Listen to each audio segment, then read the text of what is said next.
Hey, welcome back. We're gonna do another reaction to Thomas Sowell. This one's gonna be everything wrong with the black community. Everything wrong with the black community in 12 minutes. Thomas Sowell reacts.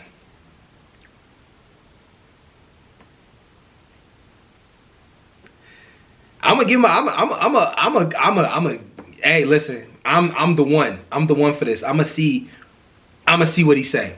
So the book he's reading right now is Social Justice Fallacies. Social justice fallacies. Oh my God, man, this guy. Anyways, subscribe, turn on post notifications. Let's get it. Let's go. Oh my God, I got a weird feeling. This is about to get on my nerves. Let's go. Listen, Tom. As I read this book, for the most part, it's objective. It's objective throughout. It's calm. It's analytical. But when you take on this modern progressive position that racism accounts for anything, there are passages in which you're angry. I felt that there are passages in which there's emotion that is very close to this.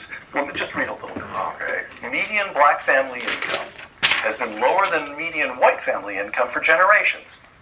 But the median per capita income of Asian groups is more than $15,000 a year higher than the median per capita income of white Americans. Is this the white supremacy we're so often warned about? That's a bad faith argument, guys. Just listen to it. The median black family income has been lower than the median white family income. So overall, right? Notice how he didn't say fucking per... I hate when people do this. Notice how he didn't say per capita right there. Notice how he didn't say per capita right there. Read what he said. He said the median black American family income is lower than the median white family income. That means overall, of course it's going to be. There's more white people than there is us. But he goes on to say, but the median per capita income of Asian group is over 15,000. So over 15,000 a year, which means he used the per capita argument to talk about Asians, but he didn't use the per capita argument to talk about blacks. Bro, that's so annoying. I hate when people do that. If you use the per capita argument to talk about whites and blacks, we've been in the same country for 300 years. How are they surpassing us by almost $50,000? Like, it doesn't make any sense. Asians, the reason why the Asians are surpassing whites when they come over here is because Asians, one, come over here rich. So like most of them don't come over here. Most of them, they don't immigrate over here the same way everybody else immigrates over here. Like they immigrate over here rich. They come over here from their country getting sponsored by their country. So they build up a lot faster than a lot of people here. And yes, whites are declining because things are getting way more expensive. The Asian community takes care of their people. But still, the per capita part, I challenge everybody to go look up the per capita argument when it comes to black and white medium incomes. I hate this dude, man. I genuinely do. I don't hate him, but I don't know him like that. But it's a bad faith argument, man. That's why I was telling my girl about this. I was trying to teach my girl about bad faith arguments. And I was explaining to her how like people do this. Like liberals and conservatives both do it. They straight lie in the middle of the conversation. And people who aren't intelligent enough to understand what the word per capita means fall for it every time. But let's keep going. But you reading this. So I'm daring anybody in the comment section to debate me on this. You're reading it right there. He did not use per capita when it came to the median black income family. But he used per capita when it came to the Asians. Let's go. For more than a quarter of a century, in no year has the annual poverty rate of black married couple families, been as high as 10%. And in no year has the poverty rate of Americans as a whole been as low as 10%. If black poverty is caused by systemic racism, do racists make an exception for blacks who are married? I guess you're allowed to be angry. Yes. Well, yes. So, do you have the feeling when you're addressing this notion that racism accounts for everything, do you have the feeling that that the arguments are subtle, it's persuasive, you can forgive someone for buying that argument? Or do you have the feeling that it's willful? That the case is so clearly mistaken that there's a willfulness about it? No, I don't. I think that people don't look for certain evidence, and therefore they don't find it. And so, on the basis of what they know at a given time, I challenge anyone on here with what he just said. People don't look for certain evidence. Fine. I'll grant him that argument, right? I will grant him the argument that people don't look for certain evidence. Let me fire it back. Do people look for certain evidence on the other side for climate change, for gender inequality, for race? You know, do people look for, for on the other side? I'm just curious. Like, do people actually really listen to what critical race theory are actually saying? Or do they look through the arguments that some critical race theorists do make bad faith arguments? 100% they do. To say babies are born racist is crazy. That's a crazy thing to say. That's a crazy thing to say. But to say that a society has conducted itself under racial precedence for a century or generations, and it's passed down from generation to generation, and they treat people a certain way based on that, that's 100% true. Do they look for evidence on both sides? That's all I'm getting at. Like, and it doesn't look like Thomas Sowell did with that per capita argument. I'm gonna keep bringing that up because I'm challenging anybody in the comment section to mention that. But anyways, this may be very plausible. The problem is that what you really need are other people with different orientations who are skeptical and who will then look for things and find things that are very different from that. One of the things that I found interesting was the fact that there are various counties in the United States which are among the poorest counties in the country. Okay. And 6 of those counties have a population that ranges from 90% white to 100% white. Appalachian counties. Yeah. Kentucky. Yeah. Absolutely, because there are more white people than there are black people, man. But if we took per capita and we looked at how many communities of blacks are more poor than the communities of whites, you would see that blacks astronomically surpass. The number isn't even. It's not even a debate. Blacks astronomically surpass it. Like, I'm gonna keep bringing up the per capita thing because it's funny. He didn't use it in the first point of it, and I'm gonna keep letting y'all know everything he's probably gonna say from this point on is gonna be bad faith. He's right. There are poor white communities in America.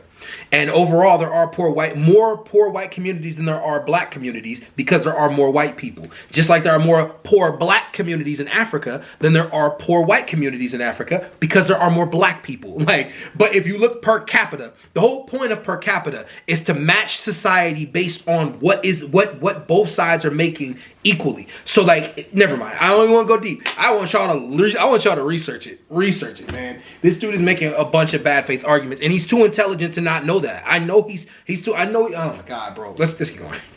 This is funny. This is hilarious. As I recall. Yeah, but mainly it's the hillbilly communities, right? And of course, there's that great book that was written, The Hillbilly Elegy. It was on the I read it. bestseller list for more than a year consecutively. J.D. Vance, now Senator Vance. Yes. Which was good, by the way. I ain't gonna lie. These are people who have faced zero racism. They are white. And they are white and zero racism. And also, they're back in the 30s, when they did IQ studies, their IQs were not only the same level as those of blacks, they had the same pattern, namely that the young people, whether they were black or hillbilly, would have an IQ very close to the national average at age 6. But by the time they were teenagers, it kept going down and down and down, because it's relative to the other people of that age group, and they simply were falling behind. So it was clearly not biological; it was social. But despite that, these hillbilly counties had incomes that were not only lower than the national average, they were lower than the average of black incomes for a period of half a century. It may have been longer than that because I only went through half a century. But in every study that was done over that half century, they scored lower. Their family incomes were lower than the family incomes of blacks. So obviously there must be other things that cause people to be poor other than racism. All right. Yeah, capitalism. You want to go deep, but I want to make sure we make it clear Black communities experience something totally different than those communities, and I know he'll never acknowledge this in any of his books or anything he talks about because he's a bad faith argument person. But like, he would never acknowledge the fact that black communities are over policed, black communities were filled up with drugs, they were redlined, there were purposeful things that were put in place to make systems harder for black people. That's why black people ended up in poverty. It just goes to show that it's funny, like, and no one, and like, I know he'll never make this argument. How do some whites end up in poverty at all? If the system was set up for them to win. If you can clearly find in the system where there were things that completely barred blacks from being able to get jobs, barred women from being able to do things. White males had the system all for them. How did you fail in it? How did you fail in it? I want that same question to fire back. Like, how did you fail? J.D. Vance rose from that environment. He rose from Hillbilly Eulogy. No, he rose from that environment. And I remember, I think it was in Ohio, or no, was it Ohio? Like the story started. Oh, I'm trying to think where the story started. I don't know if it was in Ohio, but I know his family. He had a crazy childhood, and he grew up and became super successful. Why didn't any of them other hillbillies do it? And I can guarantee you, it wasn't that complicated for him to do it. I'm just playing. I don't want to make y'all too mad. Look, you got.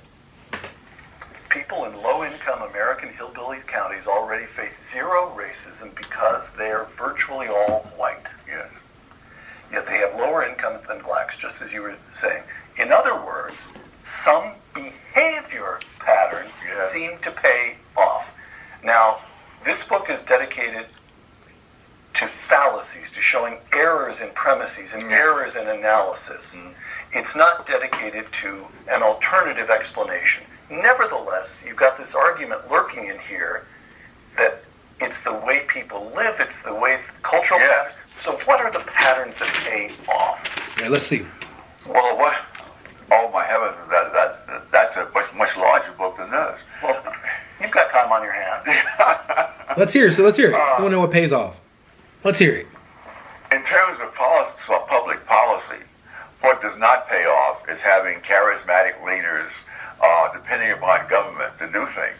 Because if you look, what has happened to blacks before and after, there was a massive government effort on their behalf.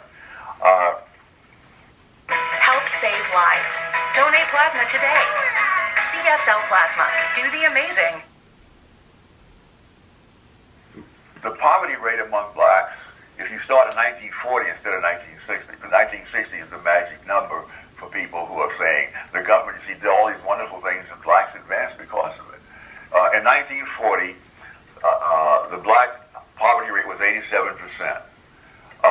By 1960, it was down to 47%. That's dramatic. From 1960 to 1970, it went down to 30%.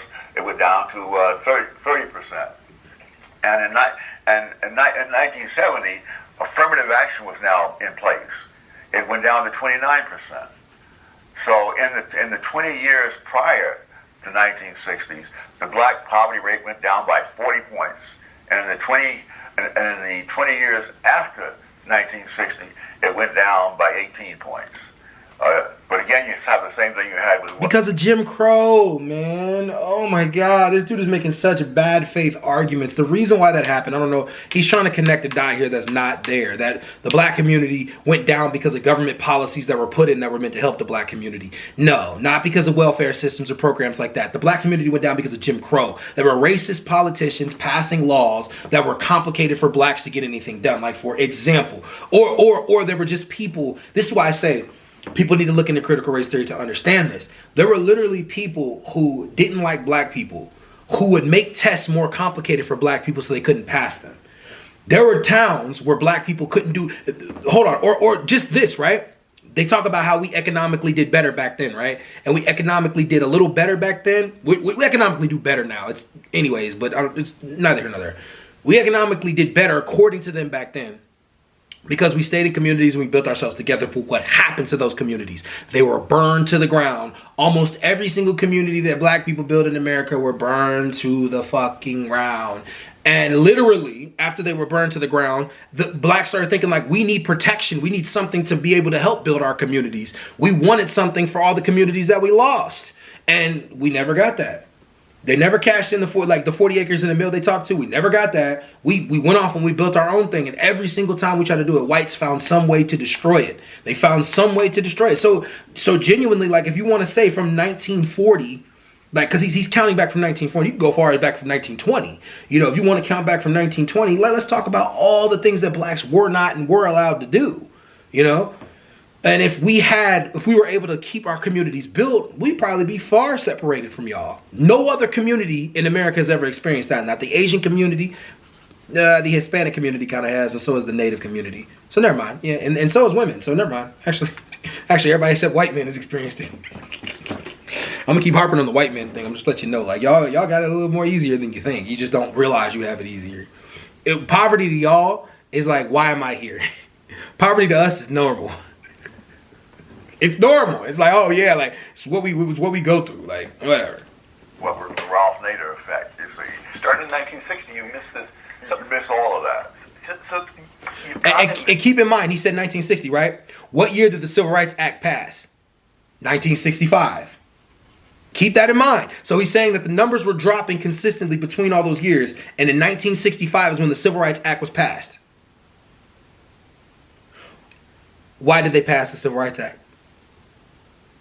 Just marinate on that. this is a point you make again and again in the section on racial fallacies. That I started thinking of it. I don't think you use these terms, but this is not an original thought with me.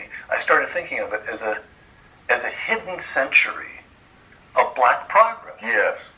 From emancipation with the end of the Civil War through to 1965, let's say, the Civil Rights Act of 1964, 65, through the mid-60s, you've got a century, and you argue black educational attainment rises. Yes.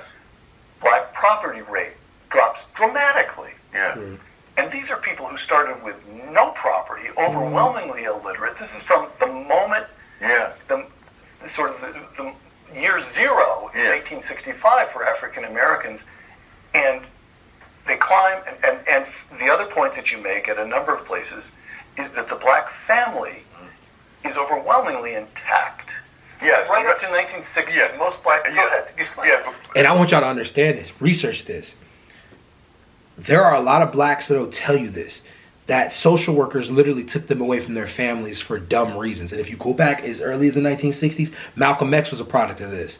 There were social workers that would come in the house and say the women just had too many kids. Let's take them all away from them.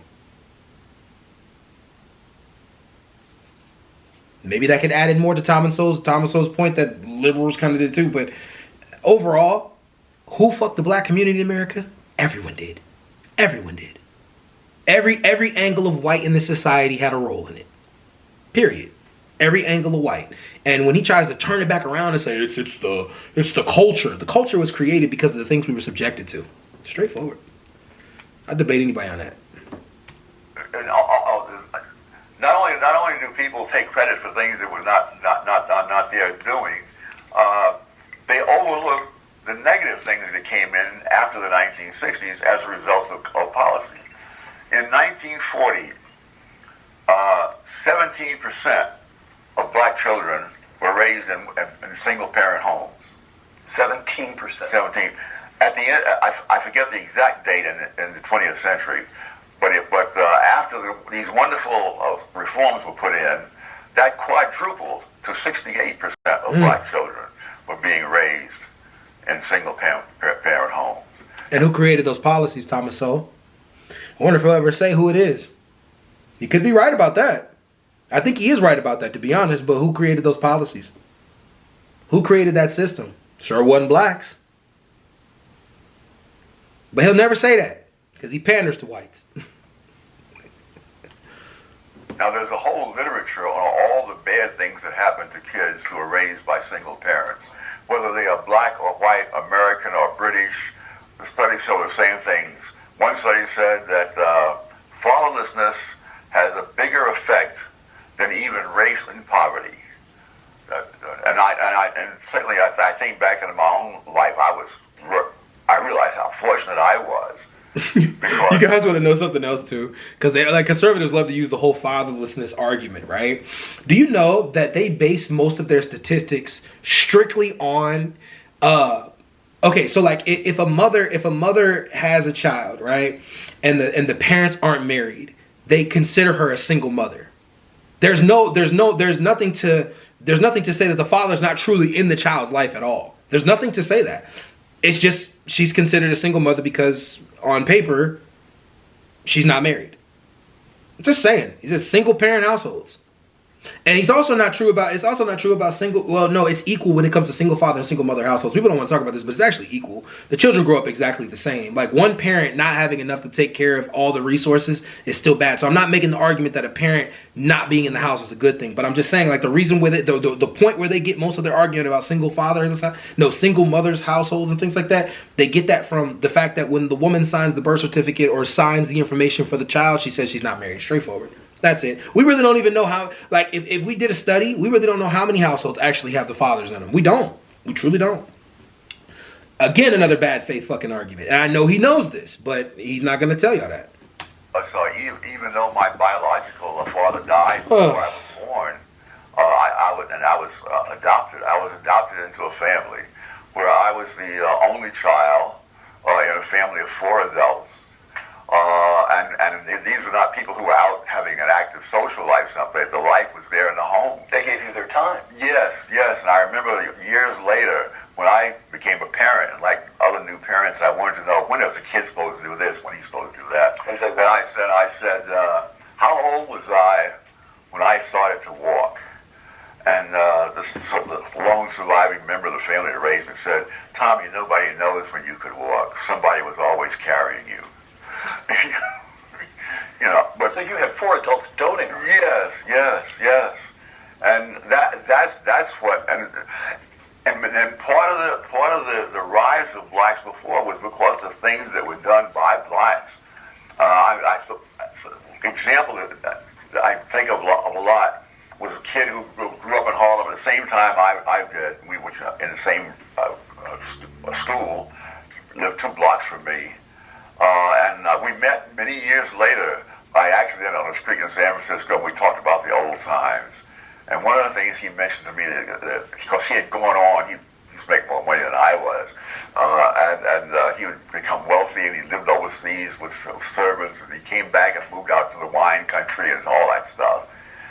But one of the things that struck me, he said that he could remember times when he was growing up when his father would sit at the dinner table watching the children eat and not eat anything himself. Now, it's not, that's what... And it's a good father. Even there. Yeah, that's right. It's a good father. Your children come first. Those kinds of things are what do it. Right. The greatest danger to the liberal vision are facts about the consequences of liberalism itself and the laws, policies, and ways of life that the left has spawned. That the black family, which survived centuries of slavery and generations of discrimination, has disintegrated in the wake of the liberal welfare states is only one example. It's interesting when you really realize that the principles espoused by Thomas Sowell are for the growth and the success of the individual. Meanwhile, the liberals and the left pride themselves in grouping people as a whole into groups so that they can avoid every form of individual or personal accountability. It's easy for a lazy black person to say, well, blacks as a whole are being discriminated. But if you ask them what has been your personal experience of discrimination that has kept you where you are, then it gets a little bit more complicated. But that's enough. I'm done with that. That's enough. All right, y'all. Comment down below what you think.